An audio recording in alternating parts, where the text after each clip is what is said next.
Gupta empire चौथी century C.I के आसपास एंशिएंट इंडिया में बहुत फेमस हो गया था। यह पीरियड महाराजा श्री गुप्त के रूल से शुरू हुआ, जिन्होंने एक ऐसी डायनेस्टी की नींव भी रखी जिसने सब कॉन्टिनेंट के फ्यूचर को शेप दिया। उनके सक्सेसर, खासकर चंद्रगुप्त द फर्स्ट और महान कॉन्करर समुद्रगुप्त, ने एम्पायर की बाउंड्रीज को काफी एक्सपैंड किया। उन्होंने एक बहुत बड़ा टेरिटरी बनाया जो नॉर्दर्न, सेंट्रल और सदर्न इंडिया के कुछ पार्ट्स तक फैला हुआ था। यह एरा, जो लगभग 320 C.I से 550 C.I तक चला, हिस्टोरियंस द्वारा रिमार्केबल स्टेबिलिटी और कल्चरल ब्लूमिंग का टाइम माना जाता है। उन्होंने जो पॉलिटिकल यूनिटी प्रोवाइड की, उसने ह्यूमन एंडेवर के कई फील्ड्स में अनप्रेसिडेंटेड एडवांसमेंट के लिए एक फर्टाइल ग्राउंड बनाया। गुप्ता डायनेस्टी के एस्टैब्लिशमेंट ने मौर्य एम्पायर के डिक्लाइन के बाद, रीजनल फ्रेगमेंटेशन के एक लॉन्ग पीरियड के बाद, सेंट्रलाइज्ड इंपीरियल रूल में वापसी की। गुप्ता रूलर्स सिर्फ स्किल्ड मिलिट्री लीडर्स ही नहीं थे, बल्कि अस्ट्यूट एडमिनिस्ट्रेटर्स भी थे, जो एक पीसफुल और वेल ऑर्गेनाइज्ड स्टेट बनाने की इंपॉर्टेंस को समझते थे। समुद्रगुप्त, जिन्हें अक्सर नेपोलियन ऑफ इंडिया कहा जाता है, ने अपने एक्सटेंसिव मिलिट्री कैंपेन्स को फेमस प्रयाग प्रशस्ति या इलाहाबाद पिलर इंस्क्रिप्शन में डॉक्यूमेंट किया। यह इंस्क्रिप्शन उस समय के पॉलिटिकल लैंडस्केप और गुप्ता द्वारा अपनी पावर को कंसोलिडेट करने के लिए यूज किए गए मेथड्स के बारे में इनवैल्यूएबल डिटेल्स प्रोवाइड करता है, जिसमें डायरेक्ट रूल को ट्रिब्यूटरी स्टेट्स के नेटवर्क के साथ कंबाइन किया गया था। गुप्ता द्वारा एस्टैब्लिश किया गया पॉलिटिकल स्ट्रक्चर एफिशिएंट था और इसने कंसीडरेबल रीजनल ऑटोनॉमी की परमिशन दी, जिसने उनके वास्ट डोमेन में पीस मेंटेन करने में हेल्प की। हाईली सेंट्रलाइज्ड मौर्य एडमिनिस्ट्रेशन के ऑपोजिट, गुप्ता ने एक मोर डिसेंट्रलाइज्ड मॉडल अपनाया। लोकल एडमिनिस्ट्रेशन को लोकल गवर्नर्स और यहां तक कि विलेज काउंसिल्स के हाथों में छोड़ दिया गया, जिससे पार्टिसिपेशन की फीलिंग बढ़ी और वाइड स्प्रेड रिबेलियन का रिस्क कम हुआ। गवर्नेंस के इस सिस्टम ने यह एंश्योर किया कि लॉ एंड ऑर्डर मेंटेन रहे, जिससे ट्रेड को फ्लरिश करने और सोसाइटी को कांस्टेंट कॉन्फ्लिक्ट के बजाय कल्चरल और इंटेलेक्चुअल परस्यूट्स पर फोकस करने की परमिशन मिली। चंद्रगुप्त द सेकंड का लंबा शासनकाल, जिन्हें विक्रमादित्य भी कहा जाता है, खासकर अपनी शांति और प्रॉस्पेरिटी के लिए जाना जाता है। ट्रैंक्विलिटी और इफेक्टिव गवर्नेंस के इस पीरियड ने इंडिया के गोल्डन एज के लिए स्टेज सेट किया। एम्पायर लर्निंग, आर्ट और साइंटिफिक डिस्कवरी का एक हब बन गया, जिसने दूर दूर से स्कॉलर्स और आर्टिस्ट्स को अट्रैक्ट किया। गुप्ता एम्परर्स की पैट्रोनेज क्रिएटिविटी और इनोवेशन के इस एनवायरनमेंट को बढ़ावा देने में इंस्ट्रूमेंटल थी। वे ब्राह्मणवाद और बौद्ध धर्म दोनों के संरक्षक थे और विभिन्न धार्मिक और धर्मनिरपेक्ष संस्थानों के लिए उनके समर्थन ने एक वाइब्रेंट इंटेलेक्चुअल क्लाइमेट बनाने में मदद की। इन शुरुआती रूलर्स द्वारा रखी गई नीएनवी ने एक कल्चरल रेनेसां को इनेबल किया, जिसने इंडियन सिविलाइजेशन पर एक लास्टिंग मार्क छोड़ा और अपनी बॉर्डर्स से दूर कल्चर्स को इन्फ्लुएंस किया।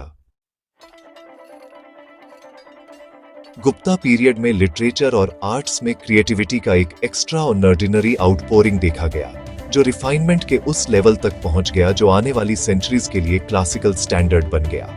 संस्कृत लिटरेचर, खासकर गुप्ता कोर्ट की पैट्रोनेज के अंडर फ्लरिश हुआ। यह महान कवि और प्लेराइट कालिदास का युग था, जिनके वर्क्स को क्लासिकल संस्कृत की मास्टरपीस माना जाता है।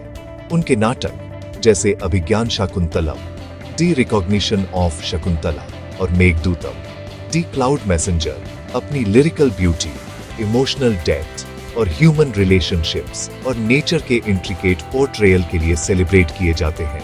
ये लिटरेरी क्रिएशंस सिर्फ एंटरटेनमेंट के लिए नहीं थे, उन्होंने उस समय के हाईएस्ट आइडियल्स और एस्थेटिक वैल्यूज को इनबॉडी किया। इसी तरह साइंस और मैथमेटिक्स के फील्ड में गुप्ता एरा के दौरान नई हाइट्स हासिल की गई। सबसे सिग्निफिकेंट कंट्रीब्यूशन डेसिमल सिस्टम और जीरो के कॉन्सेप्ट का डेवलपमेंट था, जिसने ग्लोबली मैथमेटिक्स में क्रांति ला दी। ब्रिलियंट मैथमेटिशियन और एस्ट्रोनॉमर आर्यभट्ट इस पीरियड की एक लीडिंग फिगर थे। अपने सेमिनल वर्क आर्यभट्टय्य में, जो 499 C.I में लिखा गया था, उन्होंने रिमार्केबल कैलकुलेशंस किए। उन्होंने पाई की वैल्यू को एक्यूरेटली डिटरमिन किया, सोलर और लूनर इक्लिप्स के कॉसेस को एक्सप्लेन किया और प्रपोज किया कि अर्थ एक स्फीयर है जो अपनी एक्सिस पर रोटेट करता है, जो उनके समय के लिए एक ट्रूली एडवांस्ड कॉन्सेप्ट था। उनके वर्क ने इंडिया में फ्यूचर एस्ट्रोनॉमिकल और मैथमेटिकल स्टडीज के लिए नींव रखी। विजुअल आर्ट्स, जिसमें स्कल्पचर और पेंटिंग शामिल है, ने भी एक रिमार्केबल एवोल्यूशन एक्सपीरियंस किया। गुप्ता आर्टिस्ट्स ने ग्रेस, सिंप्लिसिटी और स्पिरिचुअल एक्सप्रेशन का एक नया लेवल हासिल किया। इस एरा के स्कल्पचर्स, खासकर सारनाथ से बुद्ध की शांत इमेजेस और देवगढ़ में दशावतार मंदिर में शानदार स्टोन कार्विंग्स, आइकॉनिक है। इन आर्टिस्ट्स ने पहले के अधिक रोबस्ट स्टाइल्स से हटकर एक ऐसा फॉर्म परफेक्ट किया जो एलिगेंट और प्रोफाउंडली एक्सप्रेसिव दोनों था, जिसमें इनर पीस और डिविनिटी की फीलिंग थी। फेमस अजंता केव्स अपनी ब्रेथ टेकिंग म्यूरल्स के साथ, जो जातक टेल्स के सीन्स को डिपिक्ट करती है, गुप्ता एरा पेंटिंग के पिनाइकल को दिखाती है, जो अपने वाइब्रेंट कलर्स और डेलिकेट लाइंस के लिए जानी जाती है। प्रोग्रेस सिर्फ इन फील्ड्स तक ही लिमिटेड नहीं थी। मेडिसिन में भी सिग्निफिकेंट एडवांसमेंट देखे गए। आयुर्वेद का अभ्यास, Indian traditional system of medicine, को सिस्टमेटाइज्ड और डॉक्यूमेंट किया गया। मेडिसिन पर ट्रीटीज जैसे कि वाग्भट जैसे फिजिशियंस को एट्रीब्यूट किए गए वर्क्स ने सर्जरी, हर्बल रेमेडीज और ह्यूमन एनाटॉमी पर एक्सटेंसिव नॉलेज को कंपाइल किया। गुप्ता एरा सर्जन्स को विभिन्न प्रक्रियाओं में स्किल्ड होने के लिए जाना जाता था, जिसमें प्लास्टिक सर्जरी और हड्डियों को सेट करना शामिल था। हेल्थ और वेलनेस के लिए यह holistic approach detailed scientific observation के साथ कंबाइन होकर उस इंटेलेक्चुअली वाइब्रेंट पीरियड के दौरान कल्टीवेटेड और प्रिजर्व्ड नॉलेज के सोफिस्टिकेटेड लेवल को दिखाता है। गुप्ता एडमिनिस्ट्रेशन अपनी एफिशिएंसी और अपने सब्जेक्ट्स के वेलफेयर पर फोकस के लिए जाना जाता था, जिसने एक प्रॉस्पेरस और ऑर्डरली सोसाइटी बनाई। गवर्नमेंट वेल ऑर्गेनाइज्ड थी, जिसमें सेंट्रल मिनिस्टर्स से लेकर विलेज हेडमैन तक ऑफिशियल्स की एक क्लियर हायरार्की थी। टैक्सेशन रीजनेबल था और ऑप्रेसिव नहीं था, जिससे फार्मर्स और आर्टिजन्स को थ्राइव करने की परमिशन मिली। चाइनीज बुद्धिस्ट मॉन्क फाहियान, जिन्होंने चंद्रगुप्त दी सेकंड के शासनकाल के दौरान इंडिया में ट्रैवल किया था, ने एम्पायर का एक डिटेल्ड और फेवरेबल अकाउंट प्रोवाइड किया। उन्होंने उस शांति को नोट किया जो प्रिवेल करती थी, सीरियस क्राइम की रेयरिटी और जस्टिस सिस्टम की लेनियंसी, जो अक्सर ज्यादातर ऑफेंसेस के लिए हार्श फिजिकल पनिशमेंट्स के बजाय फाइन पर रिलाई करती थी।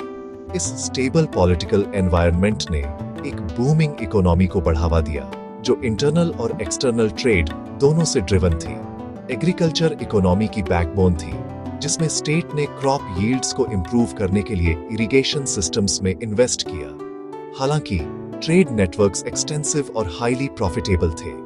इंडियन मर्चेंट्स विभिन्न प्रकार के गुड्स का ट्रेड करते थे, जिसमें टेक्सटाइल्स, स्पाइसेस, प्रेशियस स्टोन्स और आइवरी शामिल थे, जो Roman Empire, South East Asia और चाइना जैसे दूर के लैंड्स के साथ थे। वेस्टर्न और ईस्टर्न कोस्ट दोनों पर मेजर पोर्ट सिटीज एक्टिविटी से भरी हुई थी, जिससे गुड्स और आइडियाज का एक्सचेंज फैसिलिटेट होता था।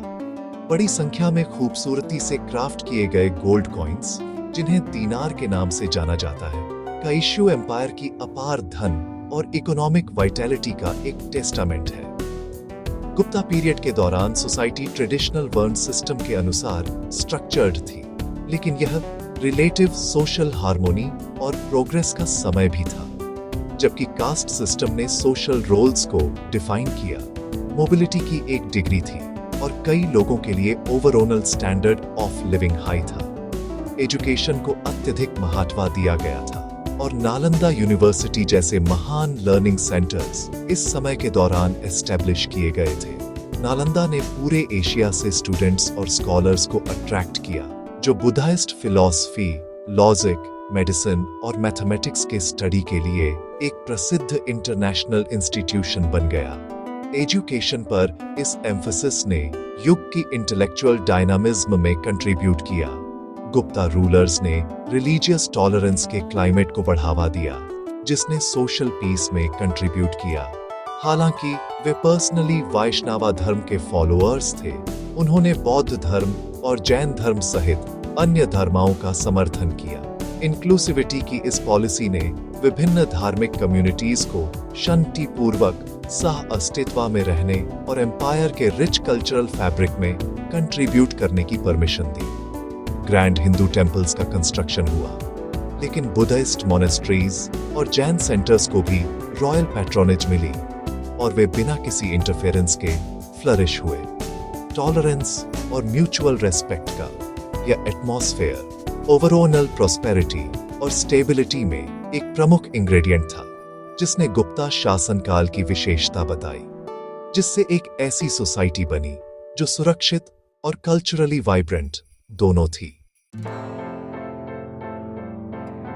हिस्टोरियंस गुप्ता पीरियड को गोल्डन एज कहते हैं क्योंकि यह इंडियन सिविलाइजेशन में एक पीक को रिप्रेजेंट करता है, जो ह्यूमन एक्टिविटी के एक वाइड स्पेक्ट्रम में एक्स्ट्रा ऑर्डिनरी अचीवमेंट्स से मार्क किया गया है। ये एक ऐसा युग था जब शांति और प्रॉस्पेरिटी ने आर्ट्स और साइंसेस को एक अनप्रेसिडेंटेड डिग्री तक फ्लरिश करने में इनेबल किया।